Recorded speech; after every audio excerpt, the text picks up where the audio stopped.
I'm KB, and welcome back to the Gaming Channel. Today, we're jumping back into Wolves of the Westwind. Jumping right into it. Let's go. I know we came to this little village, got wrapped up in their mess. I'm a baby mage, and they think that I've got some kind of super awesome power that's gonna fix everything for them, but it's not. It's not. Was this the only thing? Gods and monsters? When the time comes, you go to the Hetman's Hall to feast among the Thorwallers of Alsfosfell. But it's not too long before you are met by some unexpected guests. Chapter: Gods and Monsters. When the sun hangs low in the western sky, you make your way back to the Hetman's Hall. The square outside is busier than you've seen it before. Merchants, warriors, and other travelers meet and greet each other before pouring into the hall. It's an excited atmosphere, and you find yourself grinning quite genuinely as you're greeted by people you've never met before. And the hall itself is yet more vibrant and colorful too. It's Christmas? The central roars, scattering light across the banners, trophies, and vines that adorn the walls and rafters. People talk merrily and laugh over stories, moving up and down and between the tables as they please. I ate a lot of ice cream, so I'm getting tired. I'm getting tired because I ate a lot of ice cream, so sorry. Whew.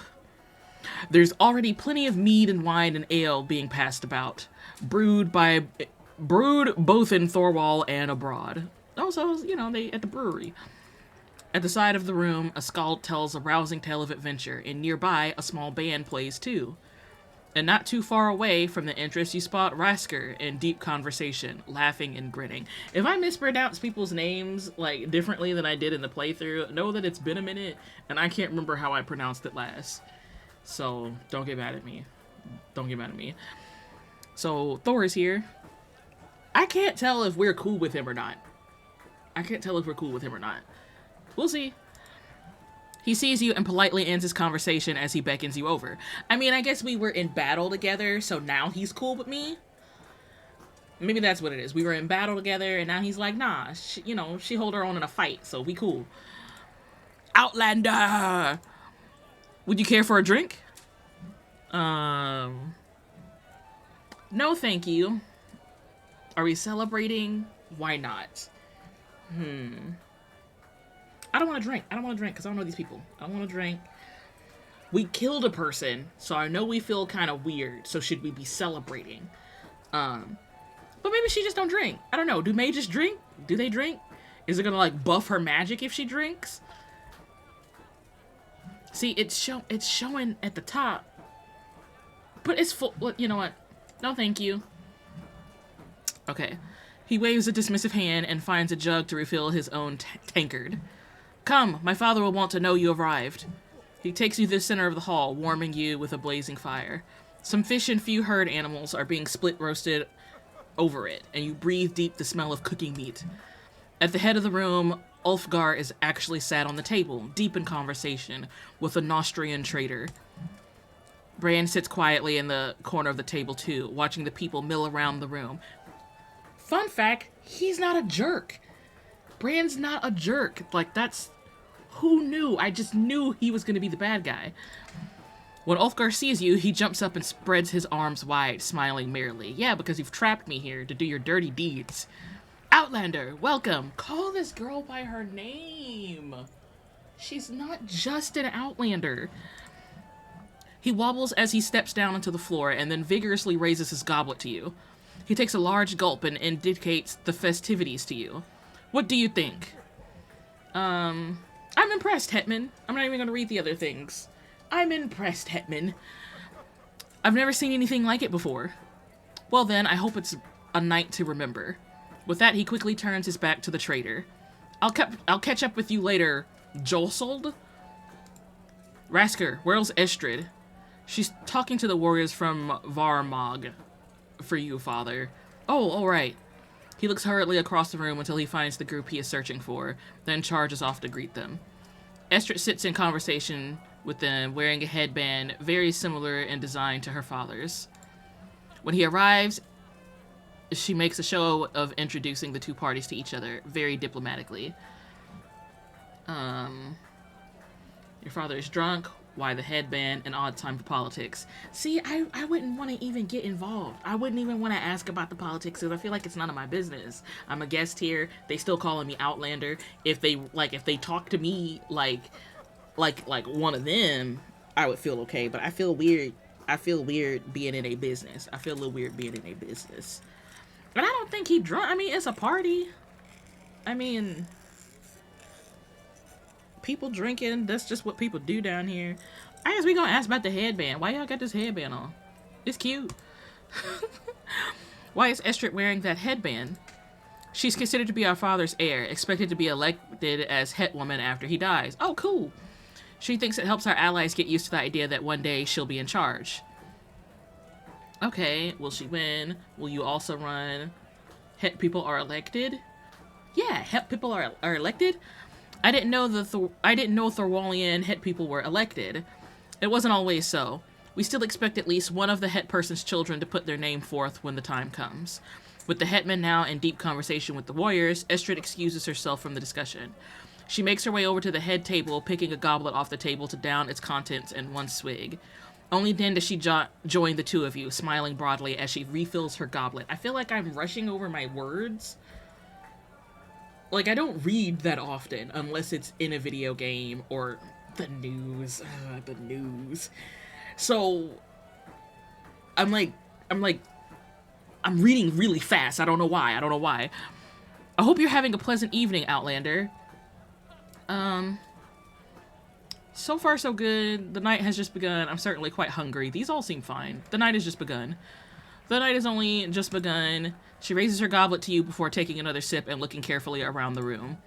People come and go past the head table over the next half hour or so. Most are from Eisfeld, some are from wider Thorwall, and some even come from Nostria or the Midden realm. Ulfgar even introduces you to a mercenary from Andergast, responsible for escorting some traders to this feast. When they realize you are a mage, many of the Thor whalers become just a little more wary of you. Some of the visitors ask to see your magic in person, and are disappointed when you will not indulge them. You are all just sitting down to finally eat when the doors to the hall swing open once again. They open with so much force that everyone takes note, and the festivities come to a lingering halt. Stood in the doorway are two men, both ragged and weathered, and aware that everyone is looking at them. Who are y'all? Why are y'all disrupting the festivities? We were just getting ready to eat. This girl is always trying to get something to eat, and it is always being interrupted. The first of them acknowledges the stares, looking up and down the tables, nodding when he makes eye contact. The second only has eyes for Ulfgar, ignoring everyone else who watches him across the room. Your eyes flick quickly to the... I would leave. This seemed like beef, and again, I'm just a guest. I'm Outlander. I don't have nothing to do with any of this, so I would leave. Your eyes flick quickly to the tremendous twin-headed great axe he carries easily in one hand. And then they are both in front of you, standing just in front of the step up to the table. You find yourself swallowing nervously as they look up at everyone seated at that table. Then the hetman stands to greet them, putting his fist to his chest in a salute. Okay, so you know them. Okay. Welcome, it's been a long time, Orlver Eriksson. As the hetman speaks this name, whispers breaks out across the hall. Next to you, Estrid splutters on her drink. Who is he? I don't know him. Somebody explain to me. You glance across as she stands, and Rasker leans forward in his seat as well, as if to get a better view of the visitors. Indeed, it has, Ulfgar. You're drawn back into the conversation by the gravely drawl of the taller man's voice. He and the hetman stare at each other for a good few long moments before the second of the pair clears his throat. Thank you for receiving us, hetman. I am Gunnar Ronalfsson. I raid with Orlver. People all across the room start muttering to each other, drawing Gunnar's attention. Orlver just stares forward darkly, keeping his eyes locked firmly on Ulfgar. Are you gonna fight him or greet him? Like, what's happening? The hetman stems the muttering with a raised hand, taking a sip from his drink before he continues. I'm glad you've come. I was not sure you would. So he was invited. They were invited. They just don't know how to act at parties. It's people like that. It has been many winters since I've heard tell of you, Oldville. I'm gonna call him O. It's been many winters since I've heard tell of you, O. I wasn't sure my message would even reach you. Ulfgar's words seem carefully chosen, and when you glance at O, he seems just as careful to respond. Before he does, Gunnar clears his throat, rubbing his hands together nervously. Much has changed in those many winters, Hetman. I'm gonna assume that this is one of those, you know, we're only allies because, you know, the friend of my enemy is my friend kind of situation, but, like, we not really cool like that, you know. I'm thinking that's what this is. That's the only thing that this could be. Like, I'm working with you, but I don't trust you. Perhaps now is not the time to speak of such things. Ulfgar studies them both for a few more moments before slowly nodding his head and raising his arms to the hall. Agreed. We'll speak later, and you are welcome to eat and drink with us meanwhile. Please sit anywhere you would like. Everyone, it's time to eat. The hetman sidesteps around the head table and then marches to the hearth to help with the preparations himself. The men find seats at one of the closer tables, and slowly and cautiously the room begins to fill with chatter again. You're slightly bewildered by the interruption to the evening's tempo. When you turn to the hetman's children again, they are both still looking at the strangers with curiosity and suspicion. What's wrong, Estrid, Rasker, who are these men? I feel like if I ask Rasker, he gonna set it off. Because that's all he ever want to do is set it off. But if I ask Estrid, she might not tell me. Because I'm Outlander, she might not tell me. She might tell me. But she might not tell me. But why not set it off? Rasker, who are these people? Rasker, who are these men? Do you know them? Know them? No. Know of him? Yes. He tilts his head in the direction of O and takes a sip of his drink before turning to Estrid. You didn't know he was coming? Estrid shakes her head, staring at the pair as she taps on the table nervously. Ulfgar calls on a procession of people to help him pass out food and more drinks. Trays and trays of bread, fish, and vegetables, and more jugs of alcohol are all circulated. Then Ulfgar makes his way around the room again, making sure all the guests are comfortable. As he tries to pick spirits back up, Rasker leans across his sister to tell you more about the mysterious men. O. Eriksson is a famous raider, Outlander, or he was. There are many stories about his exploits, and a few of them are good. He is considered a brute and a savage, even by Thorwellian standards. Isn't that expected here? Can you tell me a story? Why is he here? Why is he here? Why is he here? You know, he's messing up the vibes. Do you know why your father is receiving him this evening? I wish I knew.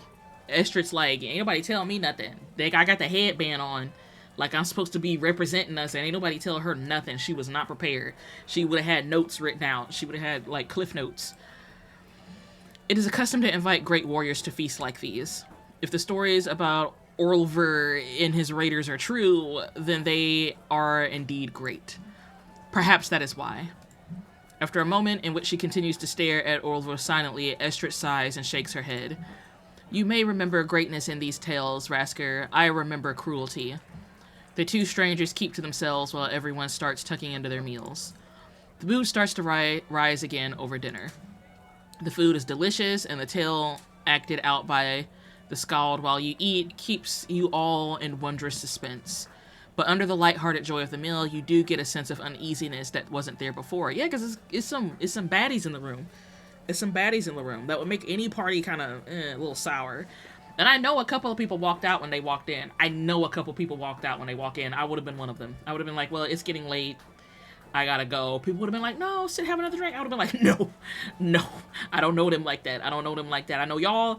I don't know them, and they don't look friendly. I gotta go home. Your eyes keep shifting over to the strangers, who seem completely unmoved by the piece. Many of the guests all across the hall take a moment every now and then to turn and look at the pair. And it doesn't seem to bother either of them in the slightest. The second of them, Gunnar, looks up from his meal every now and then to look around the hall, talking only to his friend. From what you can tell, Orville himself barely speaks, and doesn't look anywhere other than at Gunnar or straight ahead. They better not, like, tell them I'm a mage. Because I feel like that's coming. They're going to tell them I'm a mage, and then they're going to want to come talk to me. Why didn't you just say, take a plate, take a to-go plate, fix you a plate, Take it to your hut or wherever you live in and, like, eat in your room. Estrid and Rasker both try to get answers out of their father, but he refuses all questions on the subject. Did he ask them to come help with, like, the magic dude and the cult people? Maybe that's what it was. And he just doesn't want anybody to know he's, like, hired them for help. Because maybe he found out I'm a baby mage and I can't really do much. And so, for an hour at least, you eat, drink, and pass the time listening to song, prose, and poetry. And all the while, that uneasiness sits in the depths of your chest and makes you more and more restless. As the plates are once again carried away, Ulfgar stands with his goblet held tightly in his hand. Now, some more food will be brought shortly, but first, some toast. Pour yourself water, pour yourself meat. I'm pouring water. Because if I don't know what the meat gonna do to me. I'm a mage. I don't know what the meat gonna do to me. As a guest at the head table, you feel it's right to join in, but to keep a clear head, you pour yourself some water. As Ulfgar begins to talk, your attention is suddenly drawn inwards. It's as if a spike hooks into the uneasiness that has been building in your chest. I knew it. We should have left. It isn't painful as such, but it feels as though something is peeling open inside you, making you feel exposed. Here is to all of you, my friends. Thank you for your company. Everybody here ain't your friend. You hear Ulfgar's words, but you cannot respond to them as your head spins violently. Out of nowhere, your ears are filled with low rumbling growl, unmistakably bestial in nature. It claws at the inside of your mind as it becomes a deep and grave chuckle. And the guests throughout the hall raise their cups to meet the hetmans. A deafening crack of thunder rolls. Voices across the hall cry out as, "What's happening?" The hall as the very foundations are shaken by the boom. The hetman staggers, looking up at the ceiling in drunken confusion. As you lose your balance, even sat down, your arm slips and your goblet tilts awkwardly. You expect water to spill across the table and your clothes, but the samset that flows from your cup is the color of deep red. We not drinking. This some kind of hinkiness. They doing this to us. In horror, you stand and drop the cup to the floor, and the floor in front of you is splattered by the liquid. If you didn't know any better, you'd say that your water had been turned to blood. Oh, blood? I thought it was wine. Before you can do anything else, the room is shaken by another clap of thunder. This time, the chandeliers are rocked by the blast, and people start to cry out in fear. What is going on? You done invited the devil to your party. This is like when somebody starts shooting in the club. This is exactly what this is what happened. This is it. This is what happened when people start shooting in the club. I don't know. We should leave. It's magic. If I say it's magic, are they gonna believe it? Are they gonna blame me? If I say we should leave, what's gonna happen to people that don't leave? Are they gonna believe me and leave? I don't want to say I don't know, because we know it's magic. We've felt this before with the people in the cult out by the mountain. We know that. What should we say?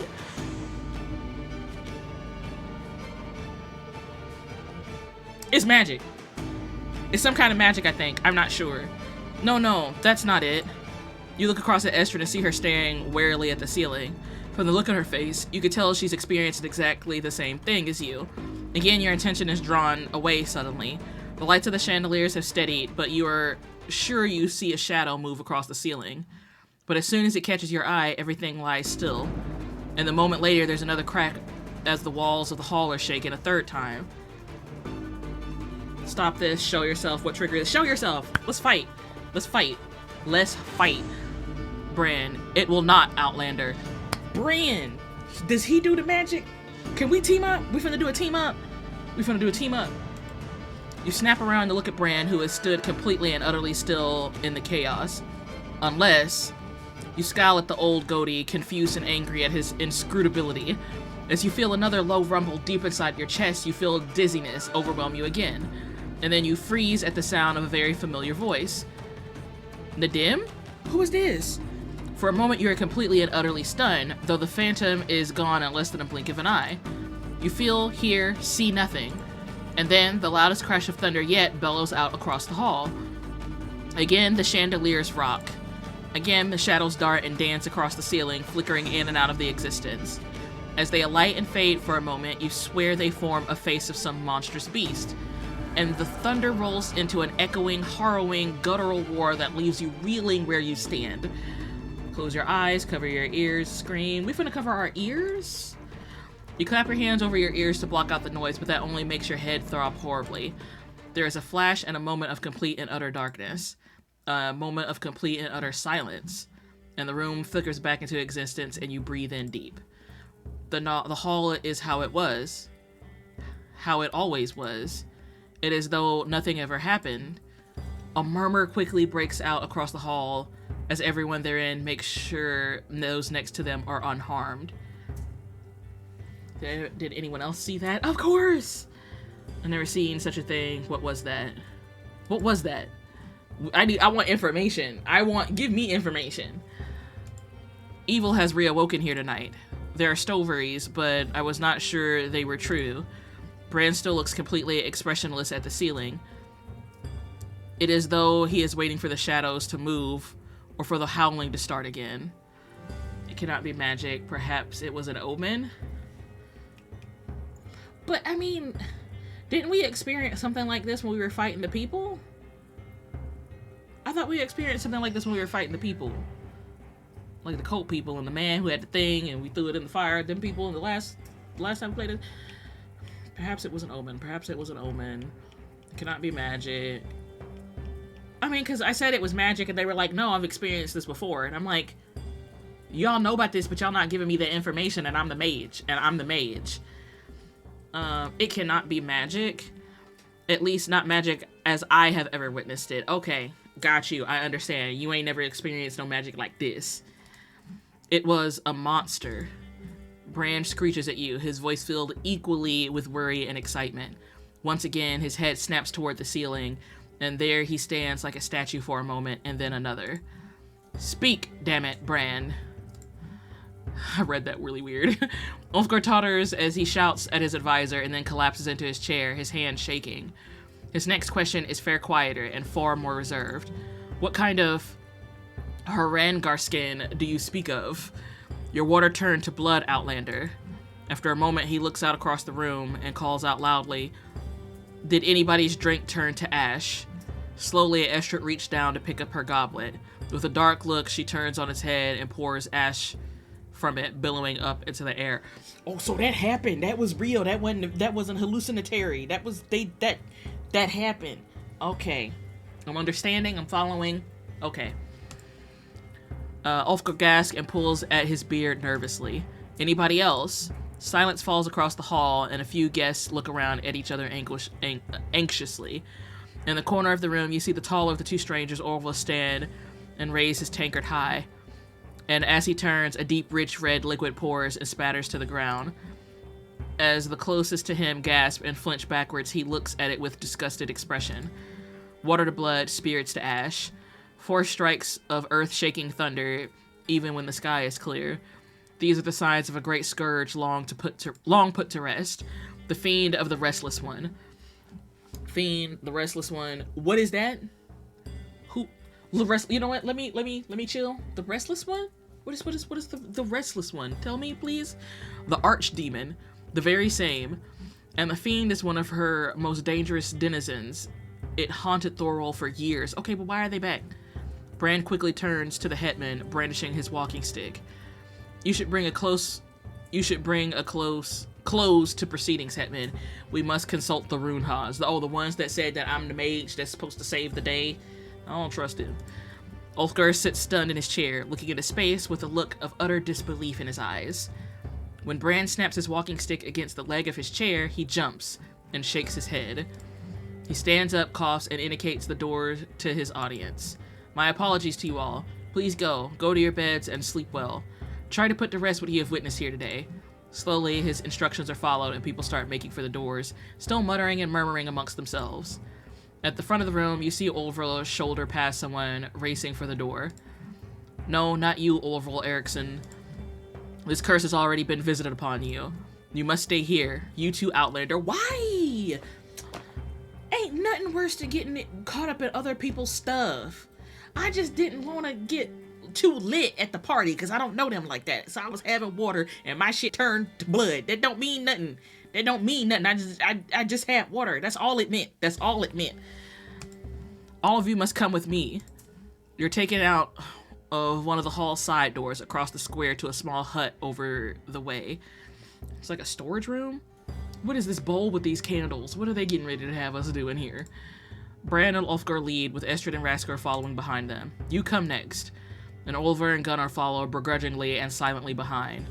The hut that Bran leads you to is already a crowded mess, even before 7 of you try to cram into it.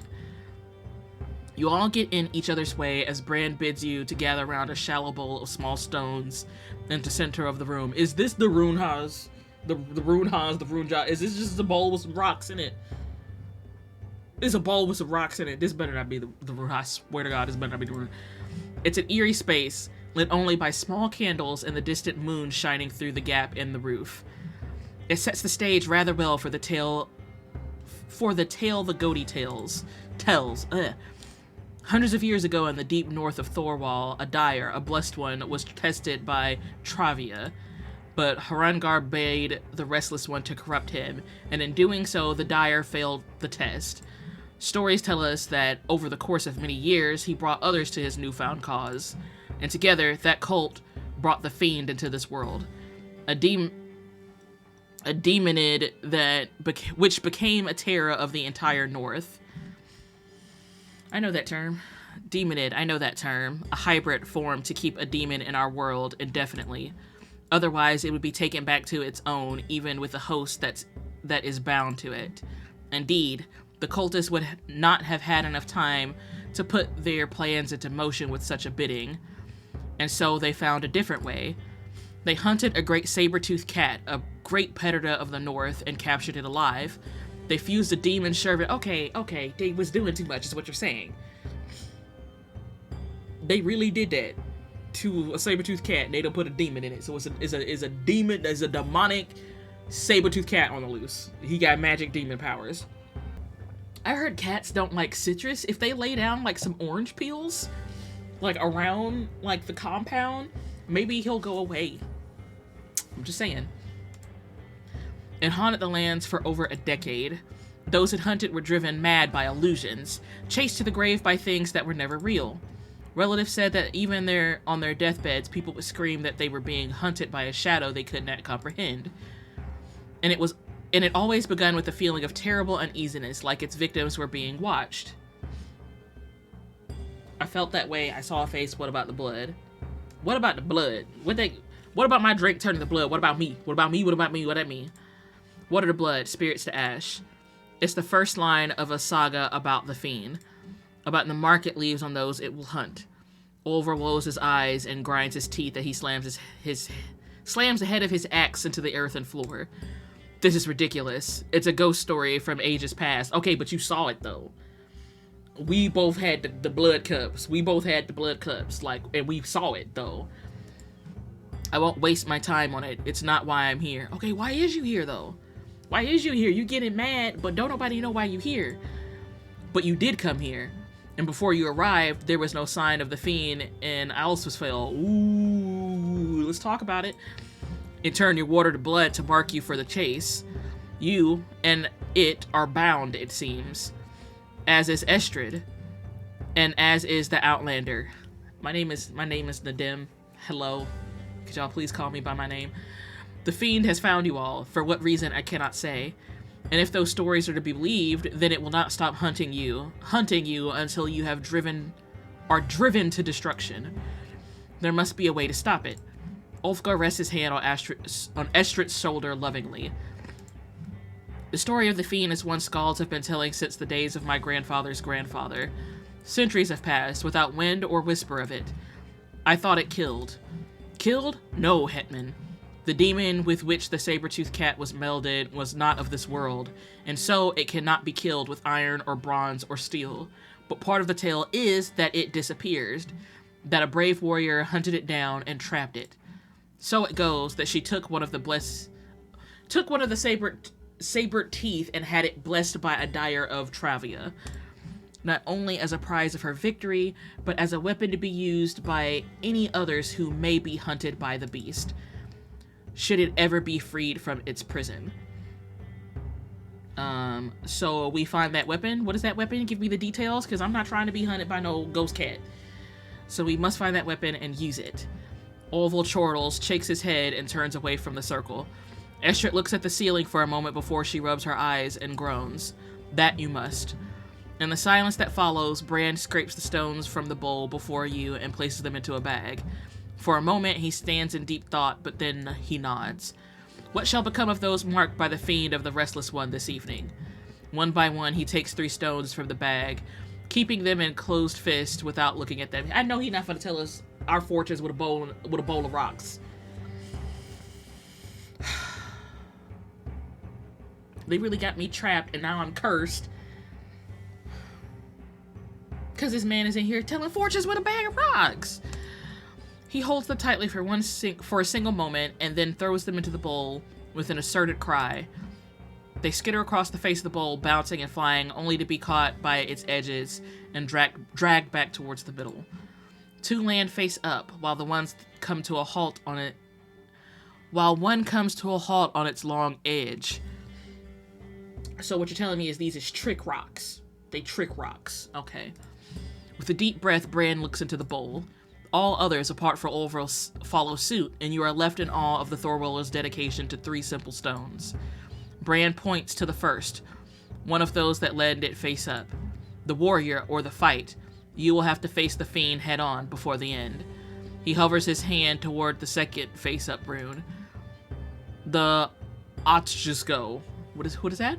Perhaps you must fight this foe together, or perhaps more will be brought into the fight.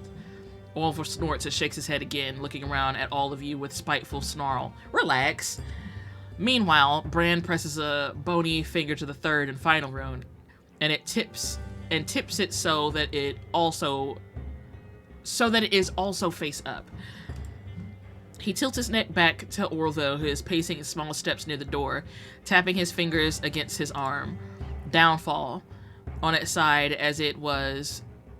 This may yet not occur. Perhaps you will fail if you do not abide by the Runha's other machinations. Perhaps it is the fiend that shall fall. This is still uncertain. Okay, so what you're telling us is like, hey, we have a problem. We have to fix the problem. Y'all might fix it or not. This was a scam. Give us our money back. I'm not impressed. You believe this fate? I'm not gonna say nothing. I'm not gonna interrupt them all. You stew in the Goatee's interpretation of these stones for a good while, unsure of what you should or even can say. The only person who does not seem at all troubled by his words is Bran. He simply waits for y'all to process what he has told you, accepting it as the truth. Finally, Estrid sighs, nods her head, and gently takes Ulfgar's hand from her shoulder.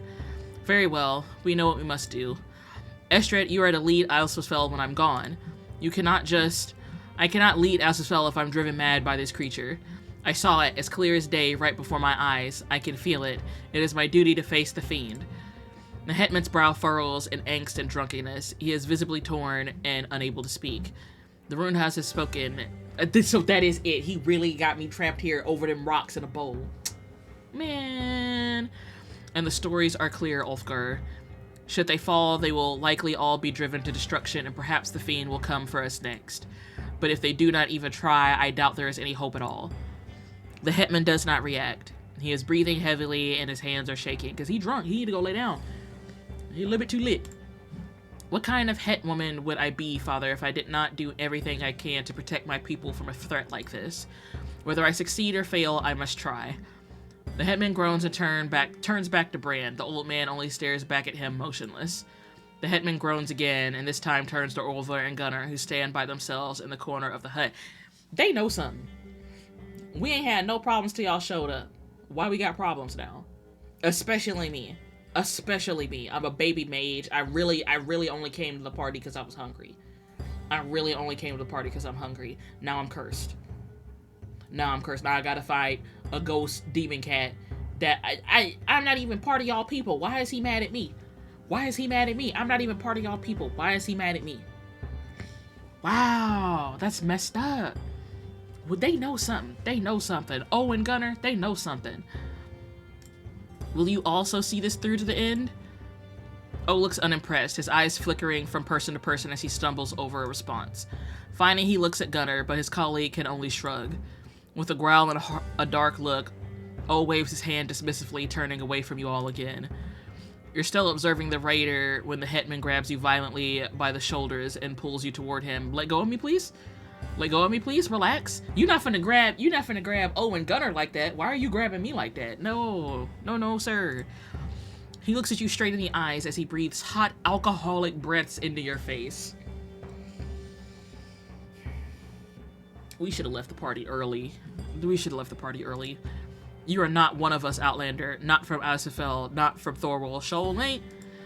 You are not bound by our oaths, nor by our traditions, but I ask you now, no matter what happens, bring my daughter home. I'm a baby mage. Come on, y'all. Before you say anything, you slowly and carefully pull the hetman's hands from your shoulders and step back. It doesn't give you any time to process anything that has been said since the attack, but you know he expects a response. I'ma go with him. I ain't making no promises. I'ma go with him. I'll go with them, but after everything that has happened here, I do not know if any of us can say what will come next. I can't make any promises. That's my girl. We can't make any promises. Let them know I am a baby mage. The hetman stares at you as he tries to gauge your words. Your own mind is racing too, and straight away you are unsure as to why you said it. You feel it again, that uneasiness that keeps playing at the center of your being. What is going on? You're brought back to reality by Ulfgar, who swallows down his nerves and nods. Where is this weapon, Bran? What do the stories say of it? Very little, as my memory serves. If she truly believed it would be needed again, I do not think it would have been sent out to sea with the warrior. But what happened to it, I do not know. The stories say she was from Hajalskin. If she died there, perhaps they know what became of it. That is on the west coast of the Primer Peninsula. It will take some time. Then it's fortunate indeed that you have a ship that can make such a journey. Is it not, Gunnar Ronalfsson? As they speak, Estrid is talking quietly to her father, but as they finish up, so does she. She stands at her full height and nods respectfully to the goatee. I will get my things and we shall head to the shore right away. Pack light. As Gunnar calls after her, those around you start to filter back out of Bran's hut. The last to move, even behind you, is old O, who stares into the seer's bowl with his arms crossed. When he notices he's being watched, he growls again and walks past you into the night. Does he speak? Is he like cursed? If he says something, it's gonna make us all nuts or something? Again, you find yourself asking how you've managed to find yourself where you have. In the space of 2 days, your life has turned completely on its head. But it isn't the threat of being driven insane that makes you nervous. Strangely, somehow, it's the uncertainty of whatever comes next. In the cold night air of the outside, you feel like you finally have room to breathe and relax and try to make sense of it all. Olver and Gunnar wander away from the group, talking quietly to one another. Ulfgar, Bran, and Rasker stand about the place too, quietly looking around as if not quite sure what to say or do. Some of the visitors from the feast still mill about the square. One tries to ask Hetman if everything is alright, and ask what is going on. Ulfgar simply waves them away, asking them to go to their longhouse to get some rest. Goatee. You hear Gunnar pipe up, and then see him walk briskly towards where Bran stands. Are you certain that all this is necessary? Can this creature follow us across oceans? Must we really take the hetman's daughter and this stranger with us? My name is Nedime. Hey, how y'all doing? Necessary? No, but if the stories are to be believed, then there is no running from this. Which may also answer your second question. As for the third, no, you do not have to take them with you. But the Runehas have told us that it may be your only choice, and the hetman will not respond kindly to you dooming his child to die. Overhearing all of this fills you with a new kind of nervousness that makes you regret all the more your words to the hetman. As Gunnar and Ulver turn back to their own company. You look at the others you will now leave behind. If you're going to garner any resistance from them, you should probably do it now. Talk to Ulfgar, talk to Rasker, talk to Bran. I don't want to talk to none of these folks, honestly. They got me in the shit. I don't want to talk to nobody. Y'all got me in the shit. I ain't got nothing to do with this. Demon cat chasing after me. I ain't even one of y'all people. Let's talk to Bran, because he got the information. Of everyone present, the goatee seems the most at peace. The gods watch you closely, Outlander. You must be careful now. Why have I been chosen? Girl, the deed is done. Tell me more of this fiend, because we need to get through this. We need the information. Can you tell me anything about this fiend? Only that you will likely never face an opponent the likes of it again. Its magic is said to be truly horrifying, and no story does anyone wish to speak of what it shows them. Come on! I believe it is only with Travia's blessing that the warrior was able to trap the monster. You may need the gods on your side again before this is all over. Thank you. Thank you. You look at the old man for a few moments, trying to work out what to say before you decide nothing is best. You simply bow your head and turn away silently. Let's talk to Rasker. Rasker is standing in quiet contemplation, looking at the skies with a disappointed look on his face. Are you alright? He sighs, shrugs, and looks at you, wiping the disappointment from his face. It sounds as though you have quite the adventure ahead of you, Outlander. A mighty chance to prove yourself to the gods, even if you're not a Thorwaller. I'm sure they'll be watching this closely. Is he coming? Is he not coming? Is he not coming? Rasker not coming? Dang. How do you prepare? What did your father mean? What do you mean? How would you prepare? I need to know what to do. I'm a baby mage. I am a baby mage. How would you prepare for such a thing, Rasker? Rasker laughs after a moment of thought. He simply shrugs. Even if there was any sense in preparation, I do not know how you can for such a task. This is the fiend of the Restless One. At best, I would honor the gods so that if I die, I might be accepted by Swafnir's side. Wow, that's... I don't know, it's not really good advice. But whether you live or die on this quest is already known, and no amount of preparation will change that. I don't really care what they mean. I don't really care what they mean. Bye. Bye. Farewell, Rasker, and good luck. This makes him chuckle, and he grips you on the shoulder tightly. I am not the one in need of luck, Outlander. Good hunting. Conversation is interrupted as Estrid walks back out of the hall. She's pinned her hair back, carries a shield on her back, and her sword by her side. Estrid a real one, though. Real talk. She has no hesitation. No hesitation. She's like, well, we gotta get on this boat and go look for this stuff to kill this demon cat. Like, had no problem whatsoever. Can we go? Yes. Ulfgar hugs her tightly and says a few private words in your ear before she turns to say goodbye to her brother. Her breath is a little shaky as she joins you, and together you walk towards O and Gunnar's stand. You walk to where the people standing at over there. By the gods favor you on this quest. May the gods favor you on this quest, one and all. Good hunting. Oh, chapter, The Keen Wolf. Orlville and Gunnar seem in a hurry to get back to the beach, leaving you and Estrid in their wake. There is no trace of any storm that could have caused the thunder, yet you feel the haul. I'm skipping words. Am I skipping words? I gotta be skipping words. And every time I'm reading so much, my nose gets stuffy. In fact, the world feels strangely the same as it always has. In some longhouses, people are still up and about, and those who were at the feast still make their way home. But overall, it is calm and quiet, and the stars in the night sky twinkle to reflect that peace. Try as you might, you can't match it, and from the grim expression Estrid wears on her face, neither can she. Do you have a crew? Do you have a plan? The sky is so clear now. Oh god, if they ain't got no crew, we gotta do boat task 2. Oh, this is trash. What's the plan? What's the plan? Do you already have some kind of plan? You call across the gap between you, Ulver, and Gunnar, which only threatens to grow with every step. Ulver seems to ignore the question completely, but after some moments, Gunnar turns to you. Hajlasgur lies on the far side of the Primer Peninsula. We'll sail from the Gulf around the peninsula. We'll be in Halsajan in about a week with good weather. And after that, Gunnar has already turned away and doesn't reply to the question, though you seem to look at Olver again. Conversations dies down after that. They're gonna abandon us. But they gonna let us on the boat, and we gonna go there, and they gonna leave us there, or they just gonna kill us on the boat and push us off, and just never come back here. I don't trust them. I don't trust them. I don't trust them. I don't trust them. It seems it is too uncomfortable, even for the uncomfortable small talk, as you are all wrapped up in your memories of the night. Coming to the longhouse you've been staying in, Gunnar orders you to be quick in grabbing your things. Then you are back to the path. We didn't really have that much stuff, though, did we? Then you are back on the path to the beach, walking in silence through the night. When you get there, the beach is quiet, and as she looks around, Estrid slows to a stop. There are dozens of longships pulled up onto the pebbles, all with shields of different designs lining their hulls.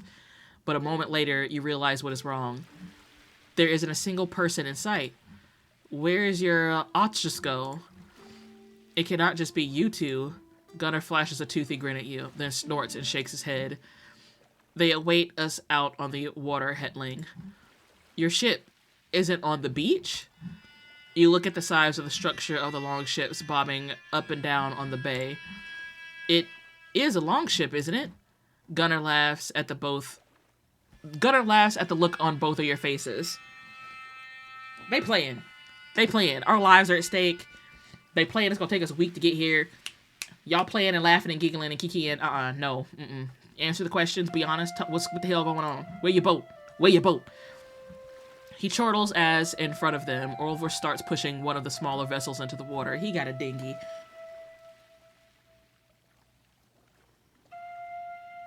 Y'all ain't got no longboat? Where y'all longboat? They say the longboat, so they left the longboat out in the water and just came ashore in a dinghy. They gonna have us doing work. We don't use an otta. We have scooters, but we have something bigger too. Okay, you'll see. He steps on into the boat after Olver and dips it down as you both look at the pair in awe. Are you coming? You glance one last time at Estrid to try and gauge her opinion. She sighs and moves to get on board. Estrid is not feeling this, and neither am I. This is trash. You follow her closely, sitting next to Gunnar so that you can row into open water. As you row out into the bay, your eyes are drawn again to the starry sky. Look at this boat, though. Look at the boat, though. You got a wolf head on it. It's like quite peaceful out here. You got the moonlight. You know, you see the clouds moving a little bit. I mean, it's not bad. It's not bad. It's gonna suck on this boat, though. I already know it's gonna suck on this boat. It's gonna be terrible on this boat. There are light wisps of cloud drawn across the sky, but still no hint of anything resembling a storm. You've never rowed a boat before, and Gunnar has to keep correcting you so that you stay on course. Despite its size, the boat feels heavy to control. You think there are supposed to be more rowers than you currently have. As with your chase across the Thorwillian countryside just a day before, you're quickly struggling to keep your breathing steady. You find a point in the back of Olver's head that you can stare blankly as you push yourself back and forth. You can hear his breathing, the heaviest and most labored of any of you on the ship. At several points, Estrid looks across to him, and between strokes you notice the slightly concerned look on her face. But she doesn't say anything. Oh, Lord. He in bad shape. He in bad shape. He ain't the warrior he used to be, huh? He ain't the warrior he used to be. That's why he don't talk. He'll get out of breath. He talked too long, he start huffing and puffing. Oh, jeez. In fact, no one speaks at all for the entirety of the journey, and that helps drag the time out like the ocean before you. It feels like it must have been at least an hour when you hear the shrill whistle behind you. You turn straight away, and your eyes are drawn to the small but bright torches that move around in the darkness ahead. Then you hear voices call, and you realize you're quickly approaching a bigger ship awaiting you in the water. You have never seen such a sight in your life as the ship that now bears down on you. It's... however that sentence was written. I can't read. It is nothing like the long ships you've seen while traveling Thorwall, or the ships you remember seeing in Rashdal's harbor. In the flickering torchlight, you see the ship's guardrail lined with Thorwellian shields. They're all different designs and colors, and overlap one another exactly as they would on a longship. Dark sails are tied tightly to the mast, though small folds flutter in the cold night breeze. And as you look at the prow of the ship, you see a snarling wolf carved into the wood. A slight sense of dread comes over you the longer you look at the ship. Stop rowing. Gunnar leans over to grab the oar off you and grins at your bewilderment. We're here. Clearly. The voices die down and you're hoisted up onto the deck. With some well-trained grunts and groans, 4 people pull the scooter up with ropes. When you are at eye level with the ship's guardrail, 2 more crew members help you onto the deck. There you're greeted by a group of at least 20 Thorwallers. All of them stare at you as if you're a ghost. As Estrid jumps onto the deck next to you, those who help you draw backwards carefully. Eyes narrow and brows furrow. 1 or 2 of the group even tighten their grip on axes and swords. What they scared of Estrid for? She ain't gonna do nothing. She chill. Well met. Her deliberate and mindful greeting is met by a laugh from one of the nearest crew members. He's an older man, older even than Olfer and Gunnar, leaning on his staff that is tucked between his crossed arms. We weren't expecting visitors, Gunnar. Behind you, Olver and Gunnar both step onto deck too, and the crewmates start fixing their scooter fixing their little boat to the side of the ship. That's what they're doing. This is Hetman's daughter, and you are exactly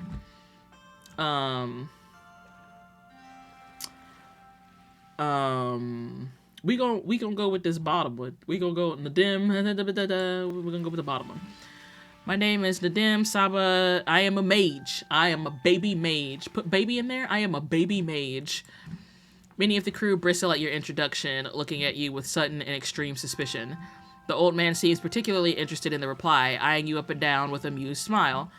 Amidst all the conversation, you hear heavy footsteps behind you. Behind you, Olver is walking quickly towards the ship's aft.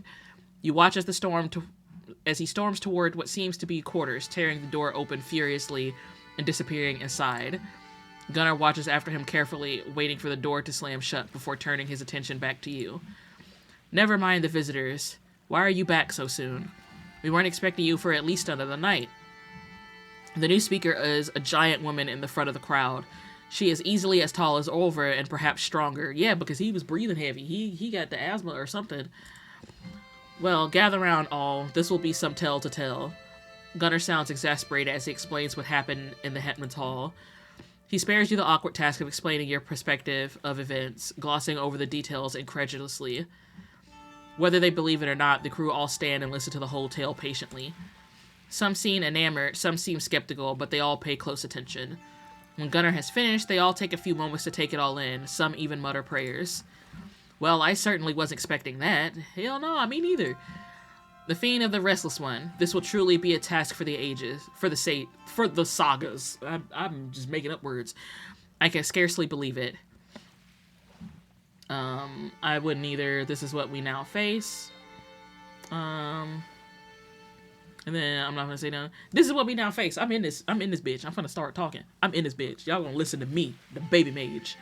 Believe it or not, believe it or don't, that is what we now face. That is why we're here. Gunnar flashes you a scolding look for your interjection, but then nods and looks around the crew again. Yes, Olver the Outlander and the Hetling must face this. The Harangarskern, this demonid, whatever it is.